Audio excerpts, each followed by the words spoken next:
Hi, everyone. My name is Taylor. I'm the founder and chief happiness officer over at APM Help. We're not going to talk at all about us because I've got Bob Preston here, and hopefully you happen to know who he is or you've seen him around. But today we're going to try something a little different. We're going to go after really long form content here, really talk, just hearing from him about his journey from inspiration to his initial 100 doors of property management rental properties that he's managing. Bob, why don't you do a brief introduction of yourself? Great. Hey, it's good to be here, Taylor. Good to see you as well online and on the video here today for the podcast. I'm Bob Preston. I'm currently a real estate broker. I also have a consulting company and my own podcast called Property Management Brainstorm. I started in the property management business through my company, North County Property Group, in 2012. And that was my initial foray, if you will, into the property management space. And so that's a bit about me. I've been very much involved in the NARPM organization. I was the president of the California state chapter and past president on the board there for 2-3 years, and was also the Southwest regional VP and a member of the NARPM board of directors in 2022. So that's a bit about me and where I am today. So, Bob, 2012 is when you said you started. Interestingly, or give me some context, like 2012 is not, that's, if anything, that's like the coming back up or the recovery of the Mhm. real estate kind of cycle, right? Because we obviously had 2007, 2008, where just everything crapped out. What made you jump in at that point? That's a great question. So let me rewind a little bit further because some people know this about me. I'm actually a former Silicon Valley executive. So I was up in the Bay Area till the early 2000s and loving life. I had a great career, helped take 2 technology companies public, lived in Los Gatos, California. So I was in the San Jose area. But I had this problem that I had 3 kids from a previous marriage that were in the San Diego area. And it was really tugging at my heart. And I was trying to live in 2 places to be a dad, but also having this thriving career in Silicon Valley. And it just got to the point where they became of age where if I was going to be a dad, if I was going to be a part of their lives, I had to take some action.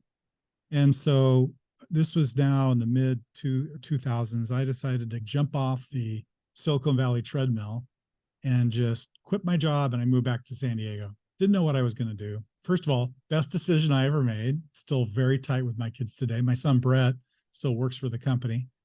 And I started buying some rental properties. Couldn't find anybody that I trusted who I felt was with it in the current times of, hey, Sure. doing things the right way. And so I started managing properties myself. If you really wanted to say, when did you start in property management? It was probably around 2005. Got However, it. so then I started doing some consulting. I was managing my own properties, had some friends come to me.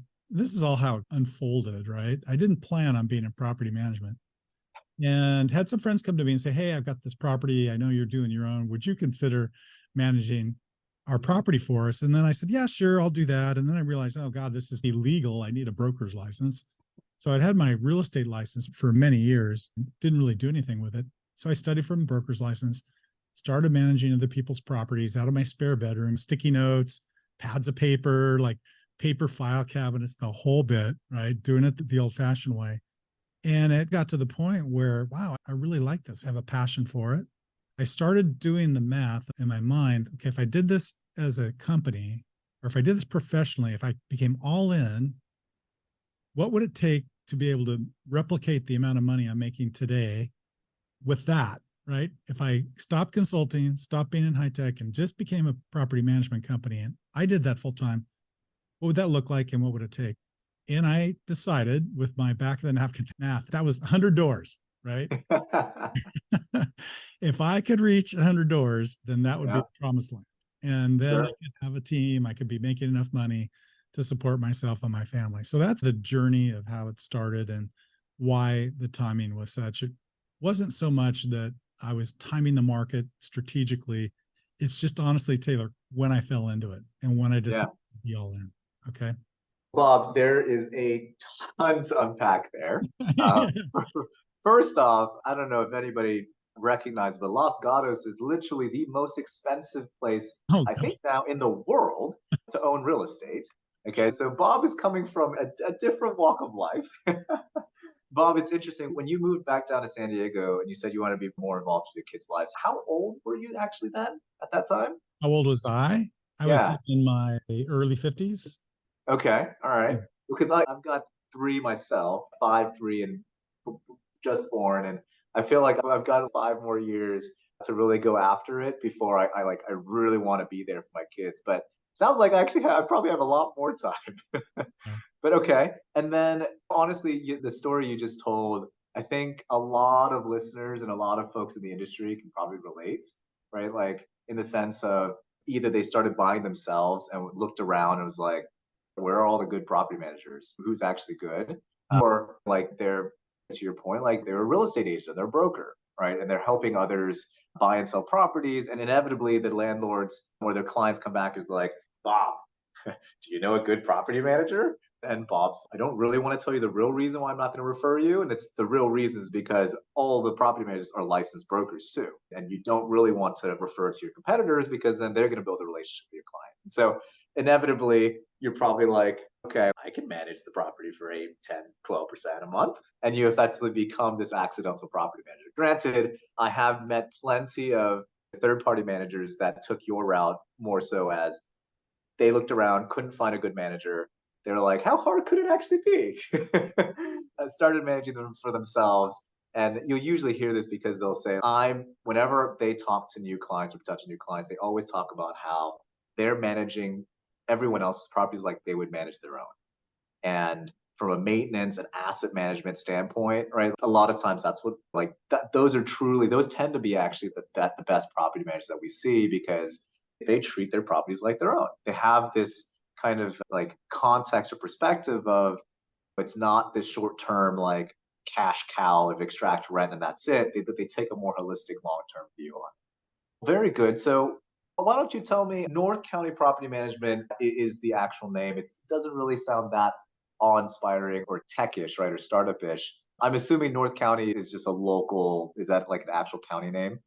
Yeah. So great question. Was North County Property Group, Okay, otherwise yeah, North County Property Management. A lot of people do that. So yeah, no problem. But when I was looking at San Diego and the possibility of starting my property management company, and when I had my own rental properties, I started this little Schedule E company.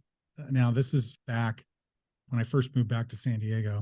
And by the way, I was in my 50s and I was in my 40s. But anyway, I'm getting my timing a little confused. But I created for tax purposes this Schedule E company on paper called North County Property Group. And that's how I owned my rental properties.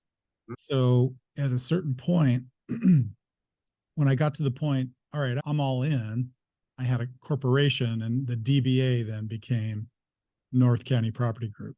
And yeah, why was it North County Property Group? I live in what's known as the North County coastal area of San Diego County, which is a huge county. And it's, as the name would suggest, north of San Diego proper. yeah, I looked for property managers to manage my properties. There were bunches and bunches in San Diego property and San Diego proper, but there were very few and even fewer that I would put my properties with in yeah, North County. So that, in my mind, was a target market opportunity. By the way, right. North County, San Diego includes La Jolla, Del Mar, Encinitas, Solana Beach, Carlsbad, these coastal properties where the property value is really high. So Yeah, I intentionally wanted that to be the company name, and I wanted to focus on the higher end of the market. For yeah. Interesting. I want to unpack a little bit or go back. yeah, What was the point in which you decided to go make it official and split? Because it started off as a Schedule E, like sole proprietorship thing, right? That was where you own your own properties. But when did you make it official as its own entity with the DBA of North County Property? yeah, no, that's a really good idea. I was doing some consulting, and I had this little company in my spare bedroom, and I was actually working for a company at the time also that was in Silicon Valley, but I was doing it remotely. It was a company called Polycom. You may be familiar with them. They were a video communications and audio communications company. Yeah. And it was apparent that they were starting to have some difficult times and they were going to do a RIF. And I was on the executive management team and they said, hey, we're going to have this early retirement program where if your age plus your years of service equals 60, you can Yeah. opt out, take this early retirement. And so I nominated myself. I said, you know what? I'm going to do that.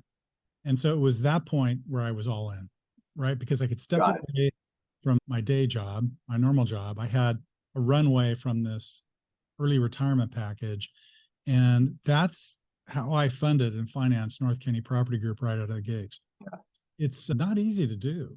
You've got to have some form of income during those early stages. But that's when I went all in. And I had gotten to the proof of concept stage about that same time where I had, I don't know, 15 or 20 properties. And this was in Okay. my spare bedroom. And Yep. that's where I learned the basics. Okay, how do you do a lease agreement? How do you do a move-in? How do you do this? How do you do that? What are all the legal ins and outs and the ramifications if you do it wrong? How do you Yeah. treat a tenant? How do you screen there? All these basic blocking and tackling. Okay, I had that down now. And so then it was a matter of I'm all in. I want to turn this into something. I want to get to that promised land of 100 properties. What do I do now? And I had a little money from this early retirement to help me get there. Bob, again, the context here is you were in Los Gatos for a while, right? Like you had an early retirement package, right? I would potentially argue that most people aren't as fortunate as you were. Like, what would, and I'm going to tell you right now, right? If you're trying to start a property management company, do not quit your day job. Don't quit your day job Didn't until either, you can right? effectively pay for yourself in the management fees, let's just say. But any thoughts, advice on folks that are just now starting who are considering getting into property management that maybe doesn't have a nice early retirement package that they can fall back on when it comes to runway? No, you're absolutely right. And I didn't either. I started, I'm talking 15, 20 properties I was doing with my spare time in my bedroom. By the way, Yep. I was also building a website. Mhm. Okay.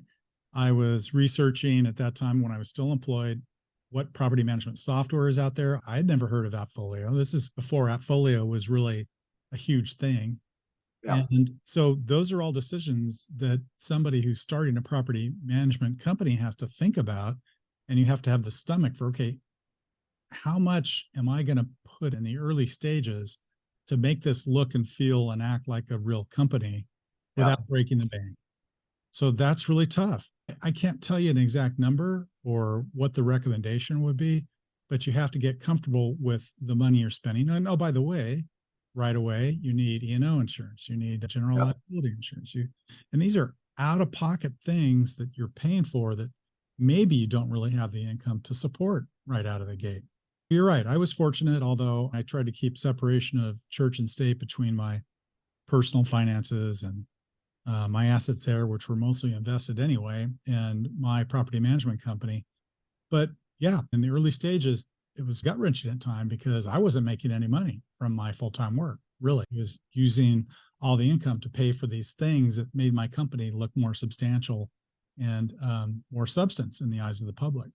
And that was the key to make that happen for a while. Bob, I'm not intentionally trying to take a jab here, but it Go seems for it. like you took a little bit of a playbook out of the Silicon Valley tech startup kind of vibe of, I won't call it fake it till you make it, but like just early on, right? A lot of times you got to do what you got to do, Yeah. right? And it's really difficult to start from scratch, right? And regardless of if anything, I would say like you, it's probably even harder to be successful when you have a cushion because your back's not necessarily against the wall, right? Whereas when your back is against the wall, like no, you absolutely you do what you got to do. You make do with what you have, right?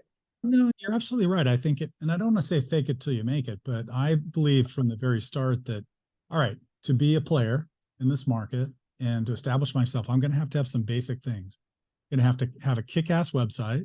I'm going to have the prop tech necessary to appeal to high end clients. And I'm going to have to act like I've got everything in place that somebody would see if they went and talked to somebody who's more established. Yeah. So I went around and started talking to other property management companies. I learned a ton, secret shopped them, if you will. So at the time when I was learning all this, I was shopping and put together my list of the things that I felt that I needed. And so Yeah. that's where it started. But yeah, and those things, quite honestly, cost more than what I was making at the time when I said, all right, I'm all in. So there was a period of time where I had to get comfortable with losing money. I call it the art of losing money.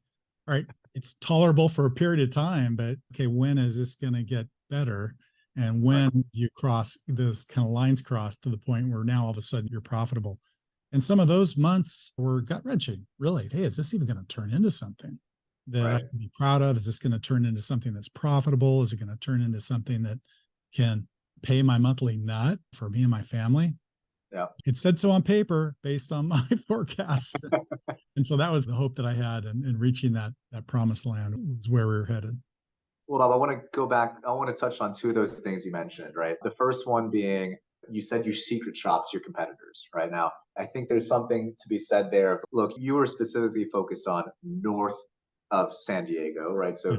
you probably didn't necessarily need to compete against all the San Diego players, right? But like when you were secret shopping, right, what were some of the kind of key takeaways slash differentiators that you recognized even at that time, right? That ultimately became your kind of like messaging, your positioning in the market. Right. What kind of properties did they have under management? And Okay. what was their average rent? Where were they located? Where were their properties located? How much were their properties worth? How much were they valued? How many properties do you have under management? What are your management fees? Do you Yeah. have thousands of properties under management? And are you charging 5%? Okay, that tells me that's a volume game, right? Yeah. You're probably, a lot of them are probably crappy properties. I didn't want to do that. I learned very early on that the worst properties in the portfolio will take up 80% of my time. I learned that right away. And so I would say just a few months into it, I'm okay. I got to do this different. I've got to focus on the higher end. And Yeah. that was the mantra from the pretty much the very, very start. Mm. And I put a stake in the ground and I said that North County Property Group had the highest average value property under management of any company in any property management company in San Diego County. Never once did anybody try to challenge that. Right. Yeah. Very interesting. Yeah. And along with that came doing things perhaps a little differently than other property management companies do, taking really good professional level quality photos, being able to Mm. demonstrate that you have really nice properties under management. And to this day, Taylor, I left when I sold my property management company a year ago, April. I look at these metrics and these average property management fees and the average income per property that's paid. And I look at the national averages. We were like 5 times that. We were in the 500s. I think the average is typically more like in the mid 100s, right? So Yeah. I remember I would go to NARPM conference and the Folio conference. And the very first question people would ask me is, how many doors do you have? And I go, God, I hate that question because it's meaningless. Yeah, it's relative, right? Yeah, this is a time when I was finally getting to that 100 unit mark. I was like, my 100 units are probably worth 300 or 400 of yours. Right. It's just it. So I never bought into that mentality of volume of doors. It was all more quality doors, quality properties, and doing business with people that were A players with A level properties. Yeah.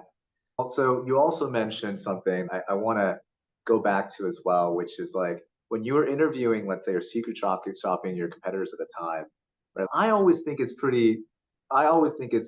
interesting when you talk to a property manager, they say, so I'm obviously in Houston, right? Houston is massive, right? Like you can literally be on one side of Houston and 2 hours later, you're still in Houston, right? What do you I think the answer is pretty obvious, but what do you think if you were to talk to a property manager and say, "Oh yeah, we've got properties all over San Diego County"? Is that even realistic to manage? Not at the stage that we're talking about now, not when we were under 100 doors. It Yeah. wasn't. I was fine with it. When it became a little more problematic, and we'll talk about that in another episode, is when we started growing and we got 200, 300 doors.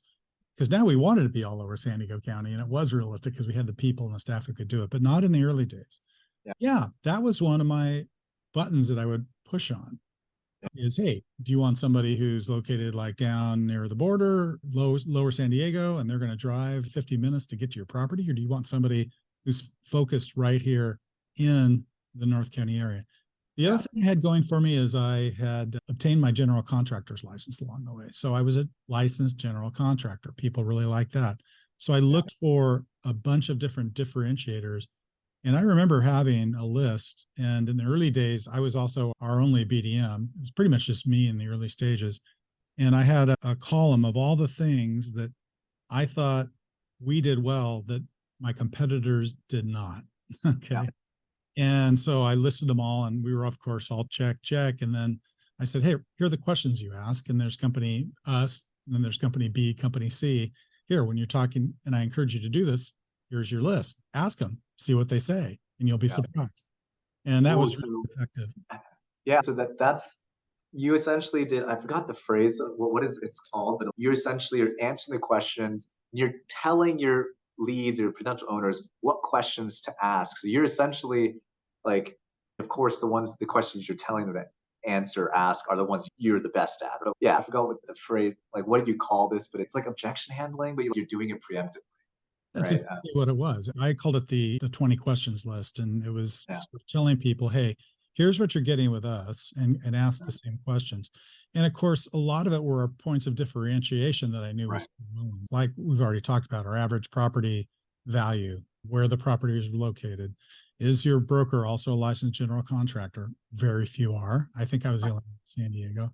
Yeah. I started getting NARPM designations. Is there NARPM designation? Do they pick up the phone and answer it live when you call? And the time we did, and there was a whole list of stuff. No, absolutely. Yeah. Very good. So let's go back to some of the operations of this early startup, this business, right? Yep. Obviously, now there's a lot of people who are going like bootstrapping, right, and all this stuff. But outside of the actual finances, what are the other things that you had to establish? What did you have to actually get to just even get started, right? That's a really good question because things are a little bit different now. Here we are 11, 12 years later from when, and the 2012 mark was when I decided, okay, I can't do this from my bedroom anymore. I need an office, right? Yeah, So offices were still a thing. sure. To be argued in today's day and age, right? It was before I really knew about hiring virtual assistants. So this was again in this era where it was got to have a brick and mortar office. You got to have a place where people can walk in, do the sniff test, get to know you, sit down with you. And so that was probably the biggest step, Taylor. And we got really lucky. I found a sublet on a sublet in this office space right near where I lived. And Yeah, it was networked. It had furniture. These people just wanted to get out because they had sold their business and they wanted somebody to take it over at a yeah, killer rate. And we moved in and boom, we were operational from day one. And when I yeah. say it was me and I had hired two other people right before we'd moved into this office.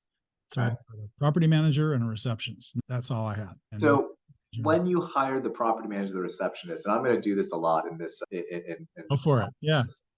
I want to add objective, like how, and I know you hate the how many units you have, but we can equate this to how honestly how much revenue you were making at the time. Like at that point, of course, I'd hope since you bootstrapped this, you were able to afford a property manager and receptionist. But like, how many units or how much revenue were you actually bringing in at that time? When I went, okay, so yeah, I was betting on the future. It was my big bet. So when we Yep, moved into the office, I think we had 20 properties. So do the math. yep, And the properties were each averaging like $300 or $400 a month times 20. We were making on a good month, we were making bringing in $10,000. right. Not a lot. And out of that, I Yeah. had to pay the rent, I had to pay all my expenses, I had to pay the people, and I wasn't really making anything. Yeah. Yeah. So effectively, my point here is even for a certain amount of time, we'll talk about how at what point did you start finally taking some, I wouldn't even call it a salary, probably. It's just like some consideration for all the work that you probably were putting in. But yeah, it sounds like for a long period of time, you were not making any money. Everything was being reinvested into staff, into fixed costs at the time, again, an office, your website. So similarly, on that same vein, like when was it apparent that you should probably start looking into an actual property management software? I had done that pretty much right away because Okay, I interesting. knew that my clients would expect that. And Cool. if I was asking them to give us their property and I couldn't do the basic things like market it properly through syndication, if I couldn't easily produce and send them a monthly statement, if it was kludgy at all, then that was going to be a turnoff to my clients. All the competitors during my secret shopping had some form of property management software for the most part. There were some real estate agents and people like that that were still granny would send out their mom or their grandmother would go drop the check off to. I didn't want to be that. I didn't want to be that company. Yeah, those are all things that I invested up front. To your point, the Silicon Valley way, I was okay with losing money in the upfront, knowing Yeah. that eventually I would make it back up and get to those levels. Yeah. So Bob, I don't actually know which software you started with, but okay, Folio. so you started with Appfolio, and I look for what it's worth, like 2012. I was at Appfolio back in 2011 and 2012, and yeah, so Appfolio was starting to establish themselves at that time. But did you? I'm sure you considered Yardi, right? Like back then, like what made you make the jump to Appfolio? I looked at them all and I already didn't have Breeze. They had another kind of low end competitive What Voyager was most likely what they had. Voyager, probably. Yeah. And it was pretty kludgy. Yeah. Looked at the others that were out there.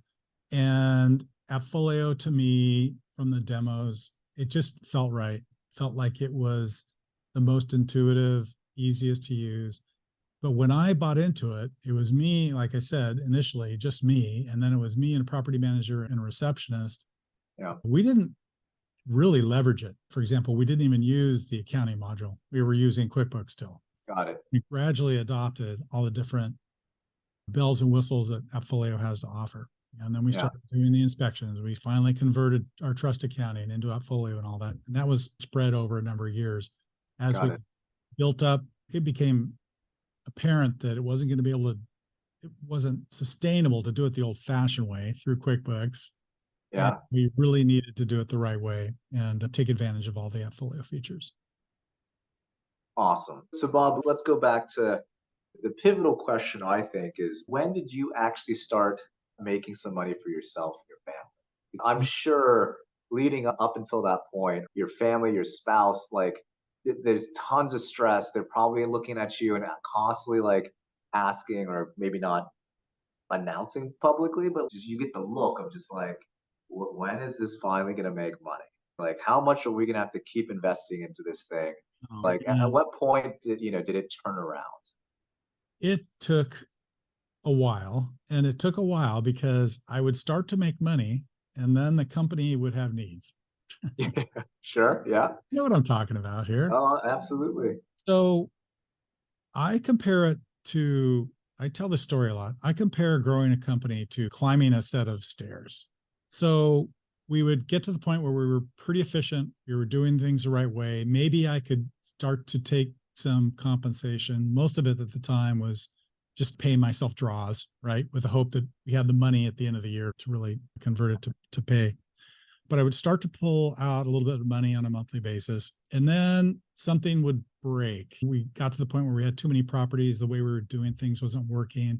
And I knew we had to do something, either add somebody to the team or maybe adopt a certain way of doing things that was going to cost money. Maybe that included technology.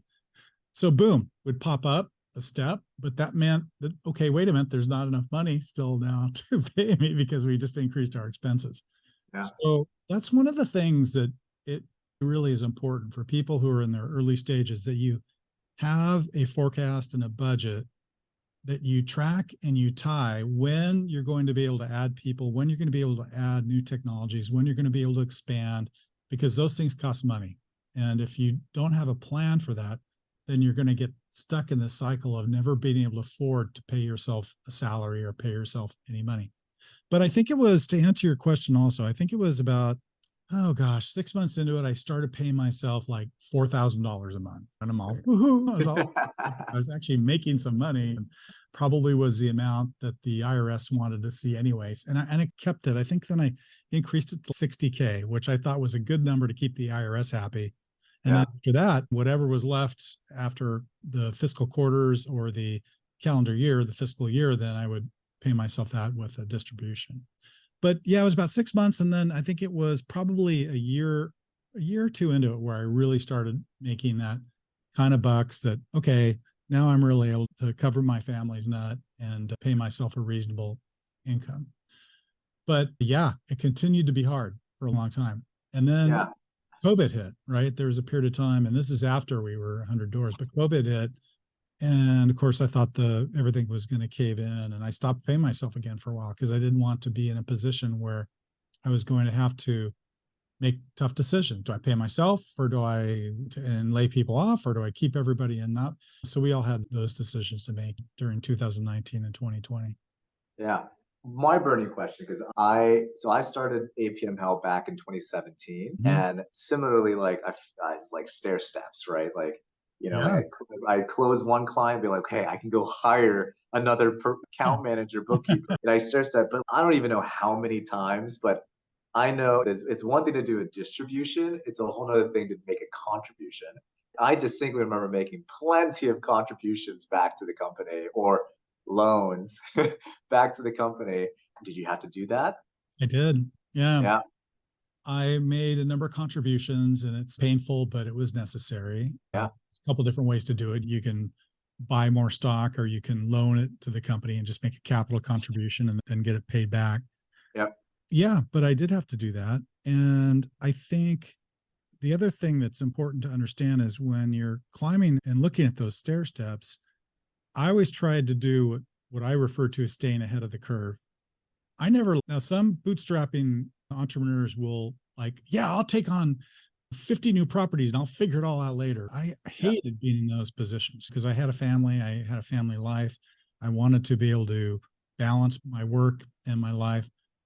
So I always liked staying ahead of the curve. What that meant was I was probably hiring people and adding these technologies and doing things to help the company before I necessarily needed it.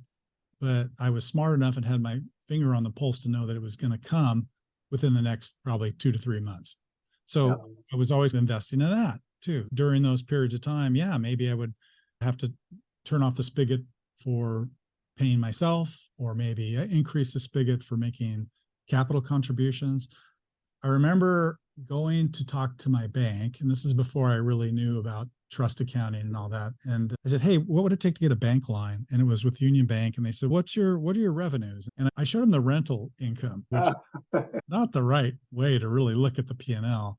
yeah. I said, "Oh my gosh!" And so they gave me this bank line that was like Oh way my God. You inappropriate. actually got a line off of the rental income you're collecting? They didn't know. Yeah, they didn't really know what they were looking at. So, yeah, so I got $100,000 bank line, and that was really what also helped in the I mean, you do what you gotta do, right? At least yeah. it wasn't intentional. That's their fault for. No, it was. And they're like, okay, yeah. And they like and I had obviously had the assets and whatnot to back it up. But yeah, so that was how I did it, between my own self-funding and then $100,000 bank line. And that was paid off, I think, within 3 years completely. Yeah. So Very interesting. Okay, so let's go back, right? Oh, and by the way, I wanted to mention, you mentioned like keeping your finger on the pulse and kind of staying ahead of the game and budgeting and forecasting. For what it's worth, I don't know how many brokers, realtors, and real estate professionals out there have accounting backgrounds and can actually do that. But look, I'll be the first to admit, even when I started, and look, APM is an accounting firm at this point, right? yeah. I didn't know how to truly budget, right? And forecast and all that kind of stuff until I got to a certain point. And then I was like, okay, I don't know how. Look, now I've got the staff and I've got the controller. Like, we get reports. I have no clue how I made decisions back then, like looking Mhm. back, right? Mhm. Like, I was absolutely going seat of the pants, just like, all right, I got $5,000. Is this going to keep coming in? Yes. Okay, let's make another hire. That's $5,000 effectively, right? Man, that was a chaotic time, right? Because absolutely I was paycheck to paycheck as a business, right? And Yeah. I hate to admit this, but I'm pretty sure we were still paycheck to paycheck, even getting to 100,000 a month in revenue, right? It was costly. Are we going to make payroll? Like, we were hoping and praying we are going to make payroll because our consulting revenue was finally like. And man, I remember there was one point in time where, and this isn't necessarily as big of a problem in property management, but like our accounts receivables ballooned to like, at the time it was like $60,000. And when your payroll is 100,000 a month, I was like, oh my gosh, this is a massive problem. Unfortunately, my clients were property managers who didn't have money.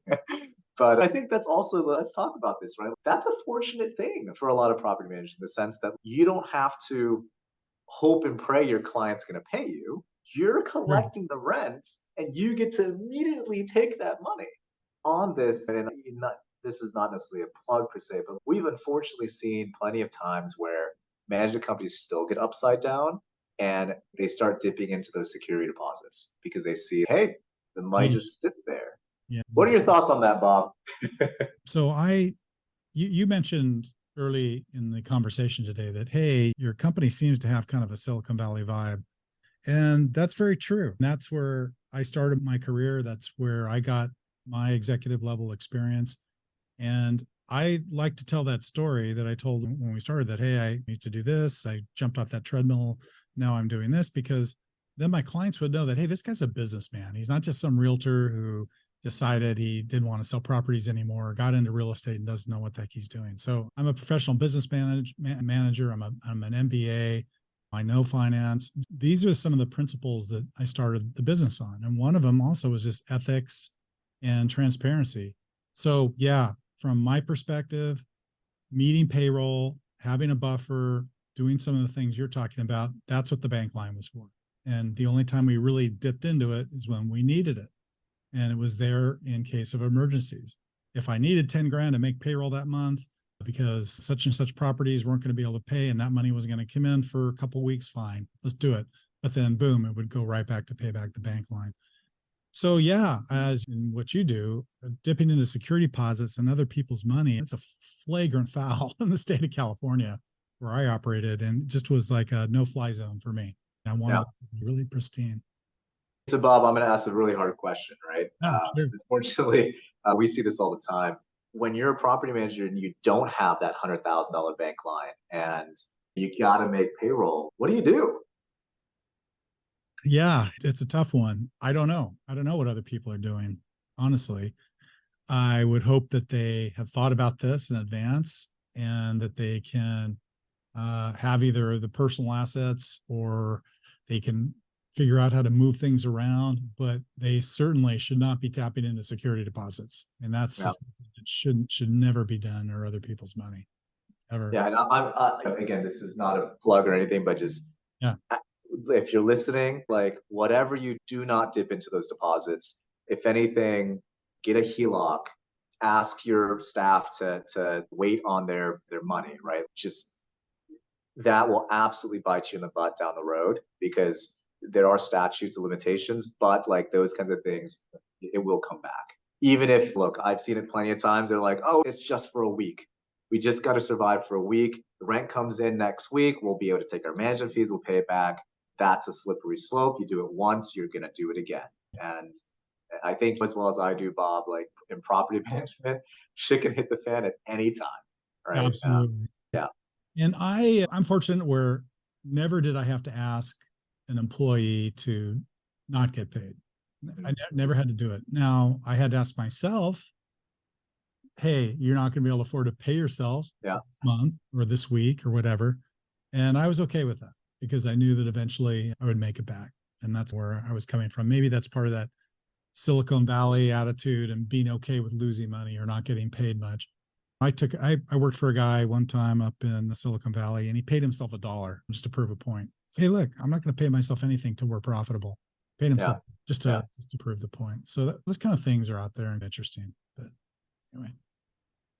Yeah. So let's relate it to this topic, right? I'd love to hear maybe one or two stories or a couple stories on just what were those like extremely difficult situations that you dealt with early on, and what did you learn from it, right? Yeah, I'm sure you've got way, way more than two, but I'd love to hear a couple. Got tons. Typically, the super painful points had to do with people for the most part. Having the right people, the right butts and seats, having the right properties in the portfolio. And when you're starting out, and if people are listening to this, we did the same thing. We would take pretty much in their very early days, any properties that came our way, we were taking them, right? And if someone wanted to work at the company and I could find someone to play a role, pretty much hired whoever I could get. That's just what you do when you're starting. But inevitably, those are the things that come back to bite you. And so you have to be pretty smart about it as well. And so we had a really bad property manager pretty much right out of the gates. And it took me way, way too long to deal with that. And then once we did, it was kind of like this veil of toxicity was lifted from the company. And that's okay. I get it. You need to have the right people. Otherwise, this isn't going to work. People with the right culture that fit me. And by that time, we had elevated to the point where we're getting bigger, we were growing, we had more of a story to tell, and we could attract better people. And then the other thing we've touched on too is that I learned right away that the crappiest properties will just take the heart and soul out of a company. It'll bring the staff to its knees. It'll cause everybody grief. It takes up like an inordinate amount of time when you've got poor properties. And ultimately, you end up in possible lawsuit type situations where somebody's suing somebody over either the property being bad, or you've got a bad tenant and a Class C tenant and a Class C property, or Class C owner who doesn't want to do anything for the tenant. So those are the things I learned, right? Okay, hire the right people, make sure you get people who match your culture, and make sure you only bring on the properties that fit your ideal and fit your culture as well. Now, even with all that, we got really good at bringing on properties and turning properties away. But even then, I think our success in personnel was batting 500s, not bad, I think, in my opinion, right? It'd be great if everybody you hired worked out great and turned into a rock star, but it's really hard to do and really tough. We got a lot better at it, though. We started doing assessments along the way. We would do the culture-wise assessment and some other things that really helped identify who people were, what they were about. And that really helped identify people that were matches for their specific positions. So let's talk about the people, right? I've heard plenty of times there's different ways to operate a property management business, right? Like now I want to focus in on the early stage, the 100 doors, right? Were you portfolio style? Were you territory based? Like how did you operate your management company at that size? That's a great question because, and this is going to be my Silicon Valley background as well. In running a business, I'd always run businesses that were departmental in nature. Okay. Yeah. Functional organizations. You've got an accounting department. You've got a marketing department. You've got a maintenance department. So that's what I was comfortable with. And probably at the time, Taylor, I probably didn't know any better, honestly, that there were other ways to do it. And so that's what I started with. And that stuck with us for pretty much the history of the company until I sold to Pure a year ago, April. That has its advantages because it does allow for there to be more consistency in how the properties are managed, how your ads look for your lease listings, how people speak to people about certain topics. However, it's not a one throat to choke model. That was the one drawback of doing it that way, is that our property owners and our tenants didn't always know who they should be talking to. I was going to say, I think the contrary, or what people would say I think they call is it the portfolio model or the team-based model? Yeah. But there's like the manager they're the end all be all for everything rolling up to them.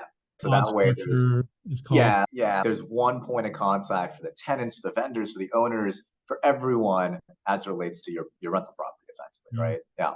Yeah, going back to one of your questions too about stories, I remember one of the things is that I learned along the way, and this is going to sound really bad, but we for many months did not have a CRM. The calls would come in, a receptionist would take the message, write it down on a piece of paper, turn it over to somebody, and that's how we did business, right? Tenants would call or they'd email, didn't really have a CRM.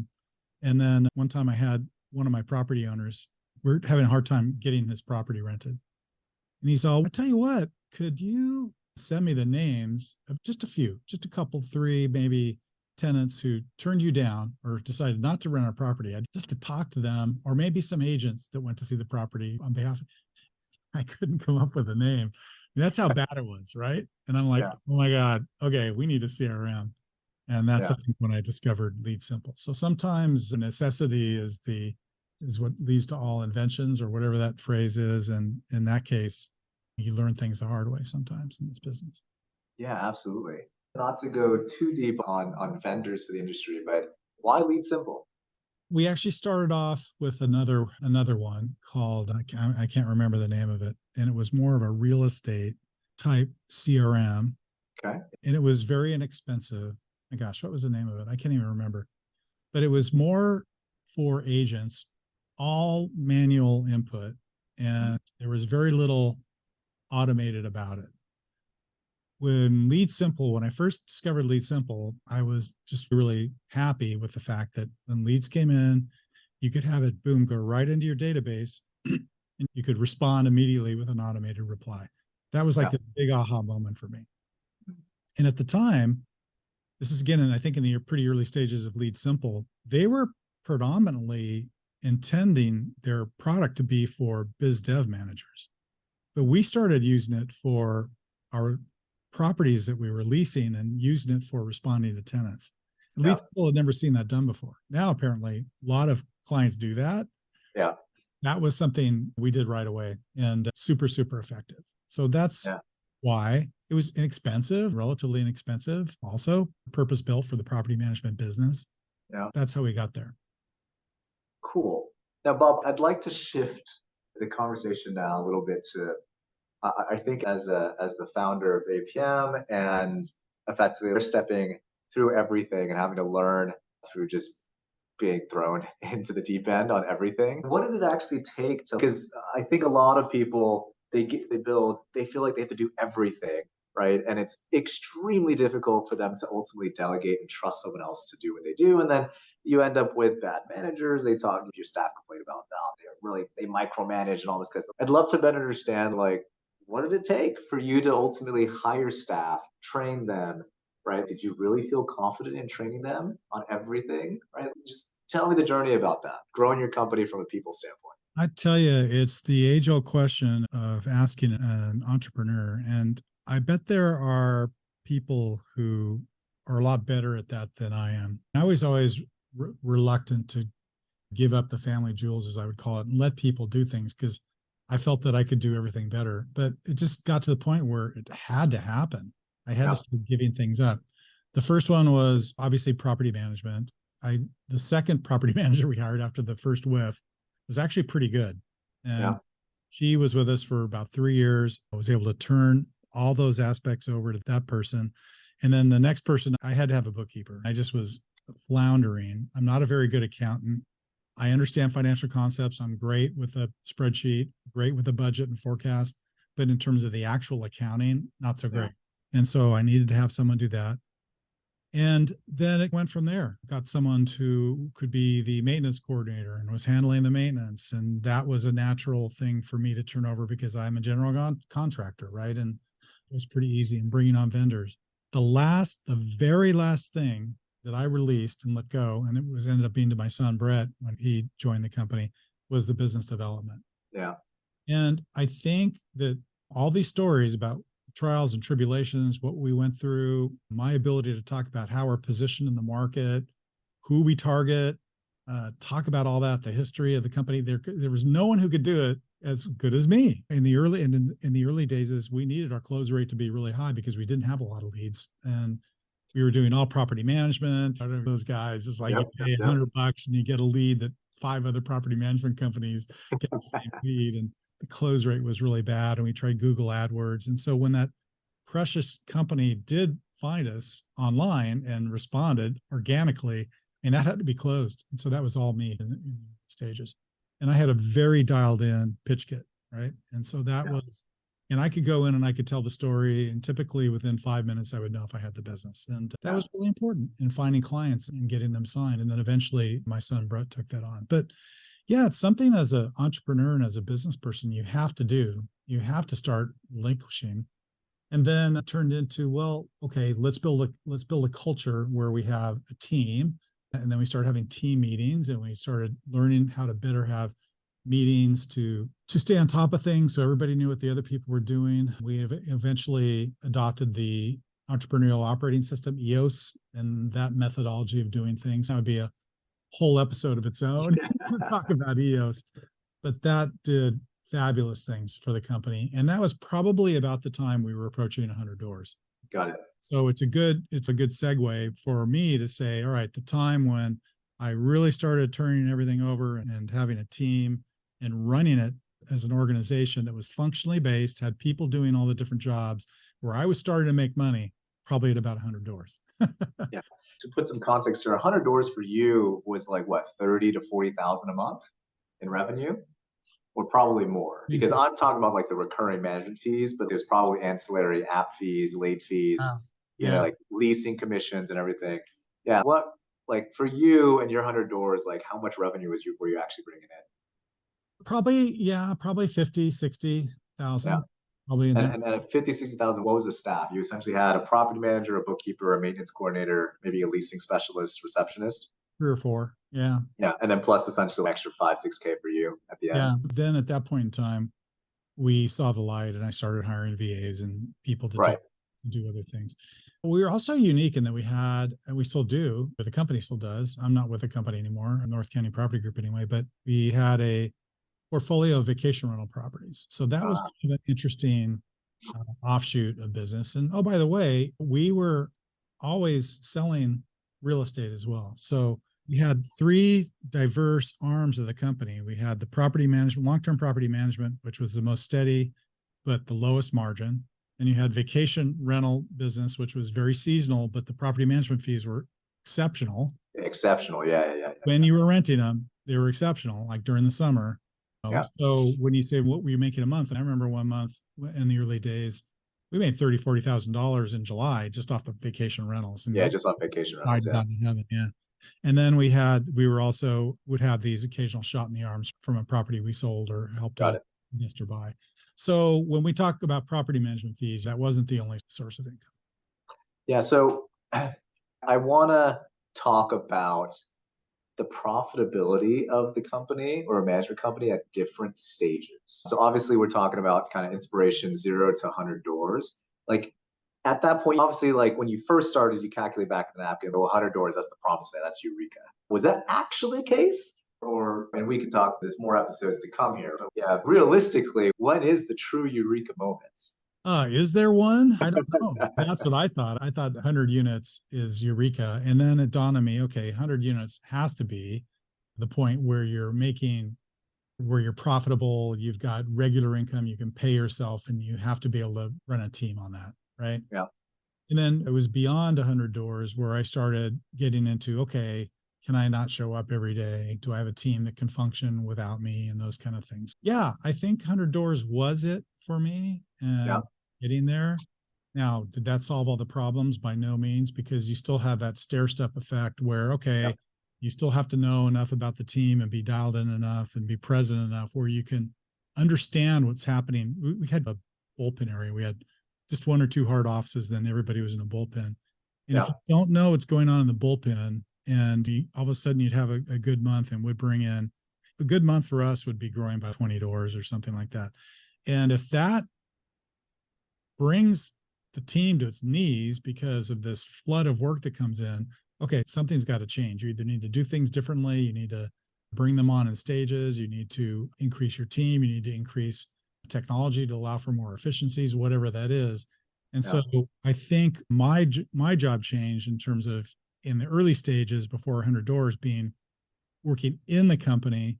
After 100 doors, I was able to work on the company and be more Sure. visionary about where things needed to go and how we needed to be structured and what technologies we needed in the company and how many people. And Yeah. that's a big shift, one that was very welcome by me to play a little bit different role as a real CEO rather than a, I guess, inflated senior property manager or something. Yeah.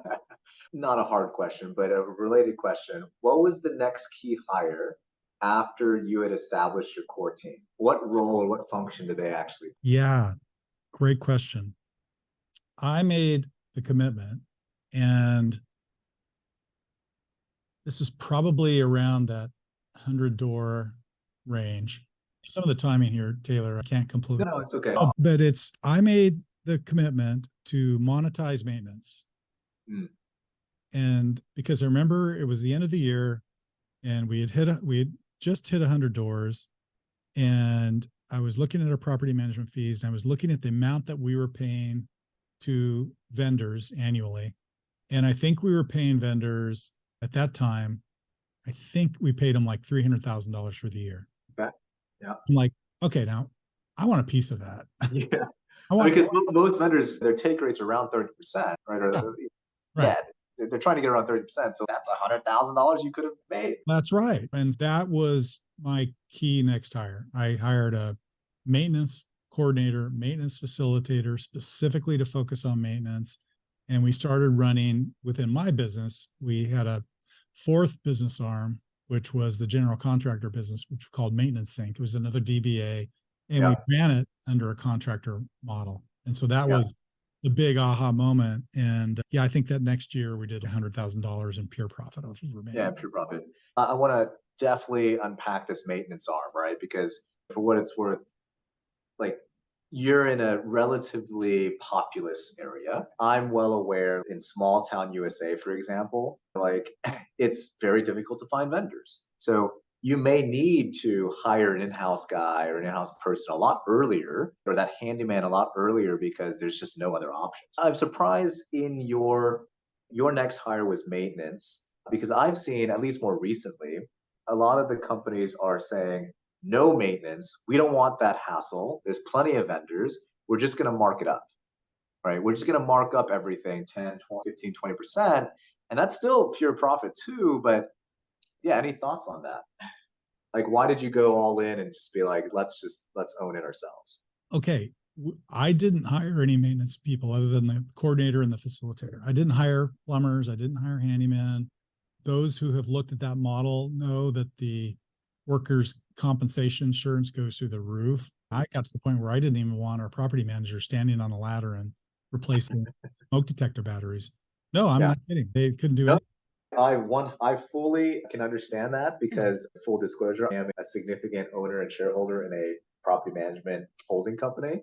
And one of our companies that's in small town USA, man, like there was someone nicked their finger, right? And that was like a $10,000 workers' comp claim.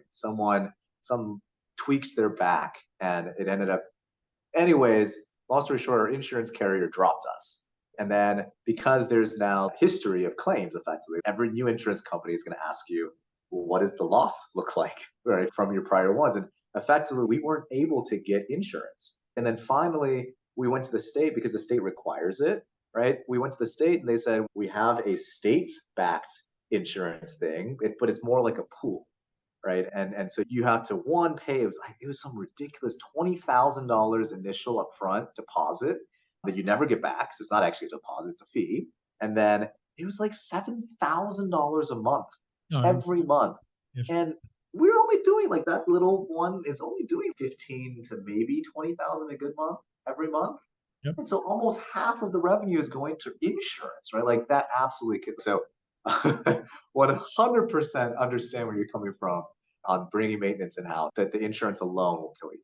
Yeah, having my general contractor's license allowed me to do things differently than most other property management companies. And I know a lot of people hear this and it's a head scratcher to them, but this is the way I did it. I just had another DBA that was a general contractor and we hired tradespeople who were licensed and they had to have their own insurance.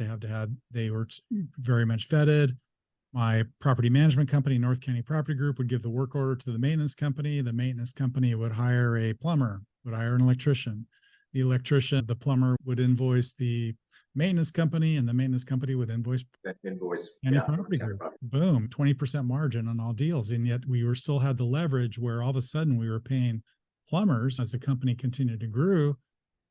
We had $200,000-300,000 in plumbing paid every year. So it really helped increase the profitability. And that was the next stage of that company after 100 units where we started to grow. We had more money on hand. I was able to pay myself more. And so those are the kind of things you can start to do once you get the basic blocking and tackling of kind of hitting Eureka. I got 100 doors. Now what can we do? There's so many different things you can look at. The ancillary fees on 100 doors and up start to increase. 10, 15, $20 here and there can really make a difference to the bottom line. And so that's why I think 100 doors is pivotal for those people who are just starting out and they want to set a benchmark, but don't stop there. You honestly, to get to 2, 3, 400 is really important over the course of time as well. Yeah. So Bob, I'd like to circle back and we talked about fees, right? I'm assuming I don't actually remember here, but were you pretty hard set on a percentage of rent versus like a flat fee model? And Yes. like obviously it's one thing to say 5%, and it's a whole other thing to demand or command 10% of monthly rent, especially when the rents are like $3,000 a month, right? Give me some context around that. Yeah, what I find, and by the way, I was after I sold my company to Pure, I was a Western regional director. And so I had like almost 30 different branch offices in different locales around the Western United States. And what I found, at least in those branches, were that the way people charge their management fees tend to be regionally focused. So there were certain cities or certain communities or certain markets where that market, someone at some point in time established a certain way of charging his customers. And for example, Sacramento, flat rate market. I don't know how it started, but that's that market. And if you try to charge a percentage, you're probably not gonna be able to do it. San Diego was a percentage market. I dialed in on 8%, and that's how I started the business. I grew the business in the early stages thinking that, okay, 8% should cover everything, right? We should be able to run a company on that. Quickly find out that no, you need to charge other fees. And so as we grew and we got closer to that 100 doors, we started charging pet rent and pet fees. We introduced a resident benefit package. We talked about maintenance. So all these things started kicking in. But honestly, before that level of volume and before we had that number of doors, the incremental ancillary fee wasn't really doing much for us until you hit a certain volume of doors.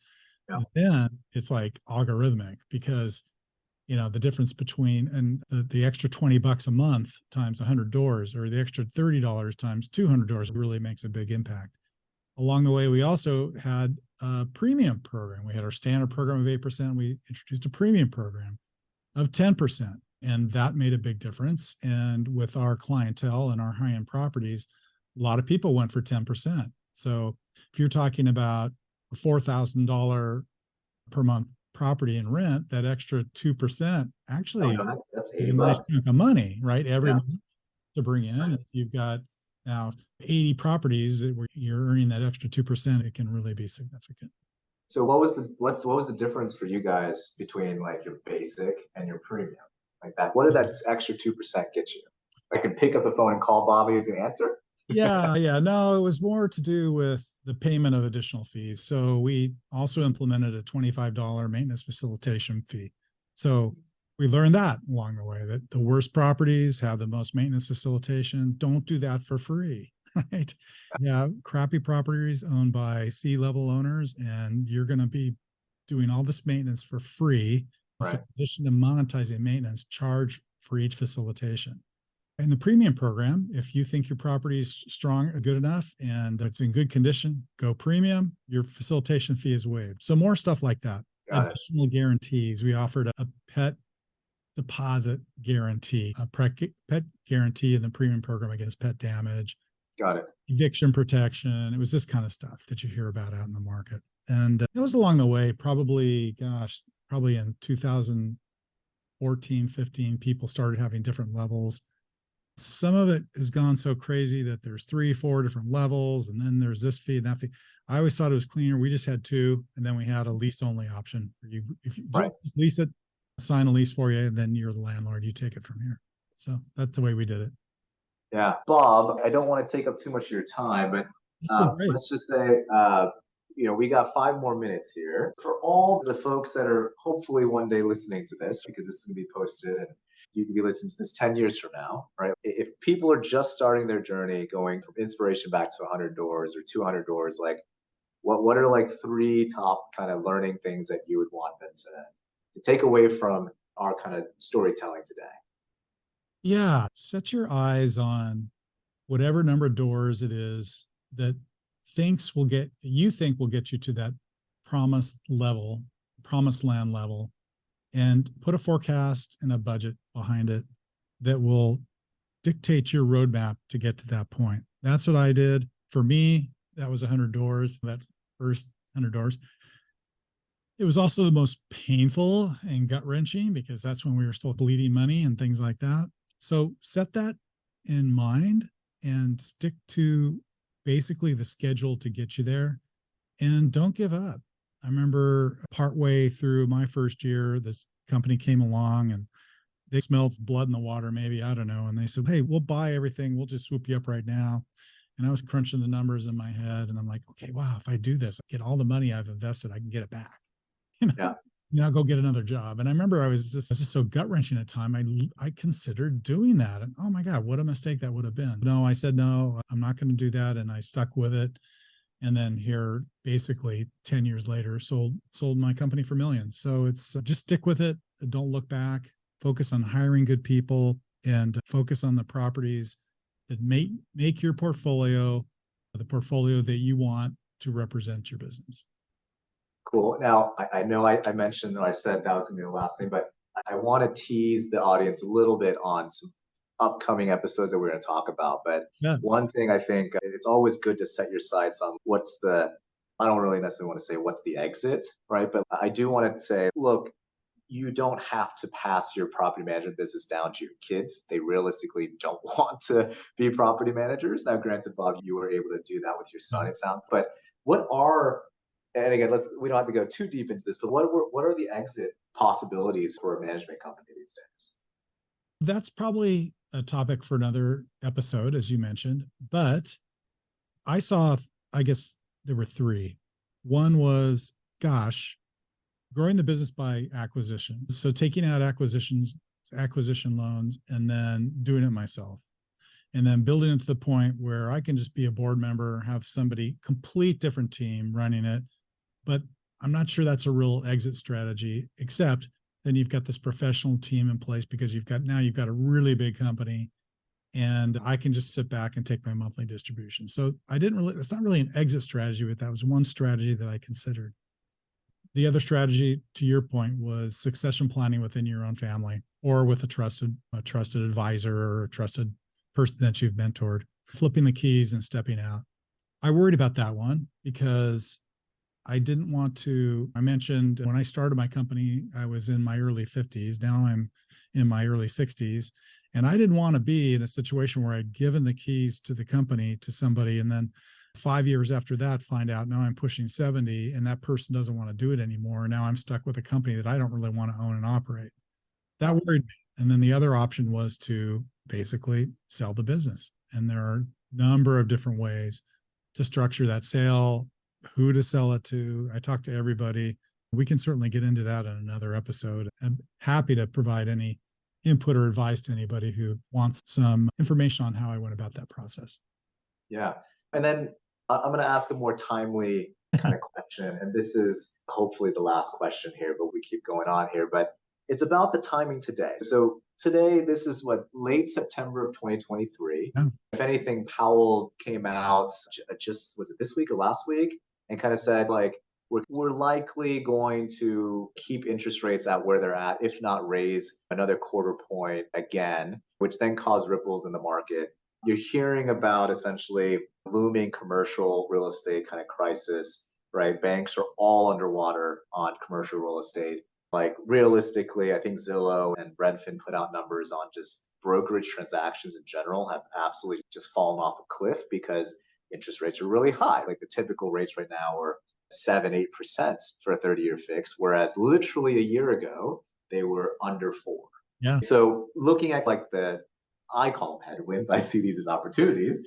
What would you like anyone who's in the real estate market today, especially as a brokerage, like, is now the time to get into property management? Right? If I can't sell, right, and there's eventually going to be a crap ton of landlords who realistically shouldn't sell, right, because they're sitting on a fixed sub 4% 30-year mortgage. Should I start thinking about getting into property management today? I think the time for property management is really good right now, and it's only going to get better. So I can't advise people on, hey, it's time to start a property management company. If you're a realtor who can't sell anymore, go do it. Because you got to have the nerve, you got to have the guts, and you got to have the huevos to go do it. But I've always felt there's never a better time. And I remember I gave a presentation at one of the NARPM events. It was about this time last year, and it was sort of Bob's crystal ball for at the time 2023. And I gave my predictions for what was going to happen during 2023. And one of them I called landlords galore. Yeah. Everybody's going to become a landlord, or everybody's going to become a property manager because, okay, that's the thing to do. If you can't sell, maybe only investors who are looking for a certain yield can afford to buy, then the rental market is going to continue to be strong, especially in a housing market crisis like we've got certainly in the state of California and in many of the big metropolitan cities around the country. So yeah, property management is here to stay, and it's probably never been stronger. Yeah. I think to add on to what you said, right, during COVID, we saw a lot of regulations and policies shift to becoming more and more renter friendly. And I felt like, at least some of our clients were telling us, like almost every week or month, every time the policymakers convened, they would change the laws in some way. So it just made it that much harder for owners and landlords to keep up with it until finally, like in like Oregon, for example, especially in Multnomah County and whatnot, like there was just our clients there just blew up because landlords were like, we give up, we can't keep dealing with this. You guys have way more resources than us. Please take this off of my plate and just Right. give me the distribution check. Yeah. Yeah, very good, Bob. I greatly appreciate the time so far today.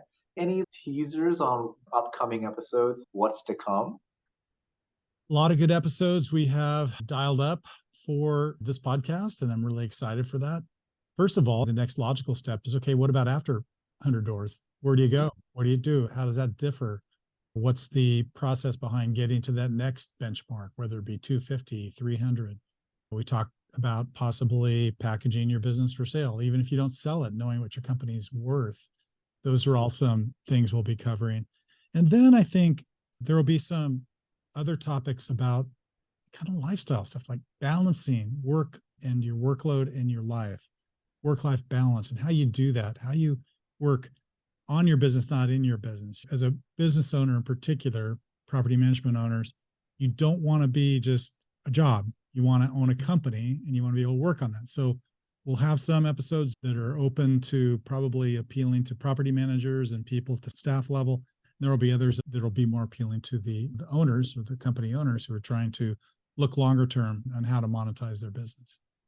Very good. And for the listeners out there, if you are listening, our intent here with this series is it is a limited series with Bob Preston. This is not going to be a forever ongoing, like Simpsons style forever series. But also, especially if you're a client of APM, but regardless, if you're a property manager, you've got some stories to tell about your journey, please reach out. We would love to tell your story, right? Everyone's story is unique. Everything is valuable. I think everyone can learn from everyone else, and we'd love to have you. So now I'm excited. I'm excited to participate in the series. If anyone wants to reach out to me, it's Bob at propertymanagementbrainstorm.com. And yeah, the website also propertymanagementbrainstorm.com. And I look forward to it. And Taylor and the good folks at APM Help can also send you in my direction. But yeah, let's do it again. We'll have another episode here soon. Yeah. Thanks, Bob. Appreciate it. All right, Taylor. Bye.